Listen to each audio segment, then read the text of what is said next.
안녕하세요. 외식을 종사하는 모든 분들을 위한 채널 제이아빠입니다. 자, 장사가 잘 되는 집은 대체 뭐가 특별한 거야? 특히나 이 상권이 정말 죽었다고 하는 동네에서 유독 그 집만 잘 되는 이유는 도대체 뭐가 있는지를 한번 알아보려고 합니다. 이미 상권이 많이 죽었다고 평가가 되는 압구정 로데오 거리에서 또 1시간씩 웨이팅이 걸리는 떡볶이집이 있다고 해서 다녀왔습니다. 거기서 직접 제 돈은 아니고 오늘은 얻어먹었습니다. 아무튼 제값 내고 손님으로서 먹어보고 이 집이 장사가 잘 되고 핫한 이유에 대해서 얘기를 해보려고 합니다. 자, 그럼 출발!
영상을 보시고 이 집이 잘 될 만한 포인트를 혹시 찾으셨나요? 제가 생각하는 이 집이 잘 되는 핫한 포인트의 첫 번째는 바로 메뉴 구성입니다. 초기에 매장이 브랜드가 눈에 띄기 위해서 첫 번째는 뭐 꼭 그럴 필요는 없지만 메뉴가 어느 정도 대중적인 게 좋아요. 짜장면, 뭐 김치찌개, 부대찌개, 순댓국, 삼겹살 뭐 이런 것처럼 뭐 일주일에 뭐 2번, 3번 먹어도 크게 부담이 없는 이런 대중적이고 누구에게나 친숙한 메뉴들을 기본 아이템으로 짜는 게 좋습니다. 하지만 문제는 뭐냐면 이렇게 대중적인 메뉴가 들어가다 보면 말 그대로 너무 대중적이다 보니까 쉽게 먹을 수가 있어요. 여기서도 먹을 수 있고 저기서도 먹을 수 있고 만약에 짜장면을 먹고 싶다 언제든지 먹을 수 있습니다.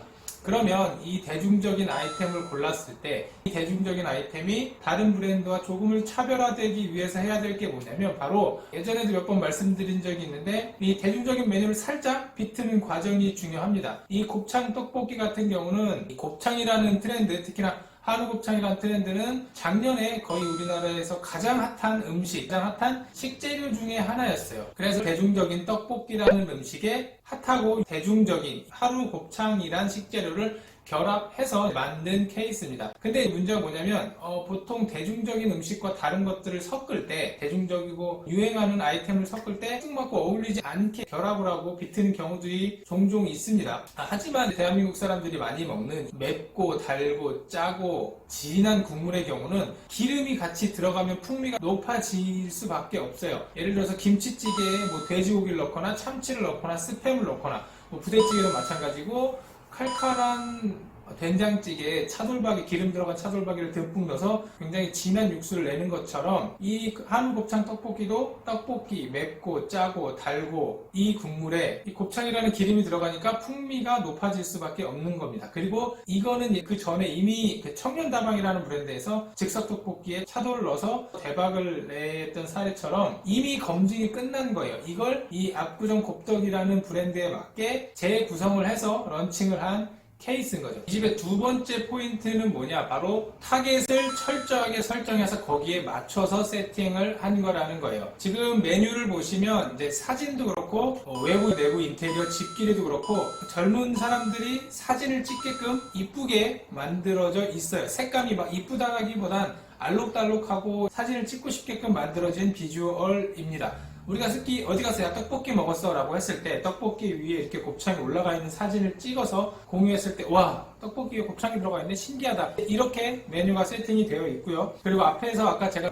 보여드린 것처럼 대기를 위해 찍는 이런 기계라든지 외부의 색깔이 이렇게 알록달록하게 되어 있는 것들도 있습니다. 그리고 상권이 어떻게 보면 좀 죽었다고는 하지만 압구정 로데오에 정중앙 한복판에다가 큰 매장을 화려하게 만들어 놓은 것도 어느 정도 이목을 끌게끔 세팅이 되어 있습니다. 곱떡이라는 브랜드는 철저하게 젊은이들을 위주로 세팅이 되어 있고 철저하게 아닐 수도 있어요. 하지만 제가 봤을 때는 프랜차이즈 사업, 가맹 사업을 하기 위해 세팅이 되어진 브랜드입니다. 프랜차이즈 사업을 하던 아니면 뭐 이 매장 한 가지로 이곳에서 터줏대감처럼 쭉 가던 확실한 타겟이 그리고 확실한 목표가 정해져 있다라는 거예요. 이제 보통 음식점을 기획하고 음식점을 만들 때 이 매장을 잘 해서 여기서 매출도 많이 일으켜서 이 매장을 키우고 싶다가 목적이 될 수도 있고 나는 이걸 빨리 화려하게 그리고 눈에 확 띄게 만들어서 가맹 영업을 하고 싶다가 목적이 될 수도 있고 나는 그냥 이 매장 잘해서 이 동네 맛집을 소문나게 하고 싶다 이것이 목적이 될 수도 있어요. 하지만 이 모든 것들을 다 할 수는 없습니다. 내가 못하는 건 깔끔하게 포기를 하고 내가 무조건 요거는 무조건 잡아야겠다는 걸 하나 딱 잡아서 밀어붙였을 때 훨씬 시너지가 난다는 거죠.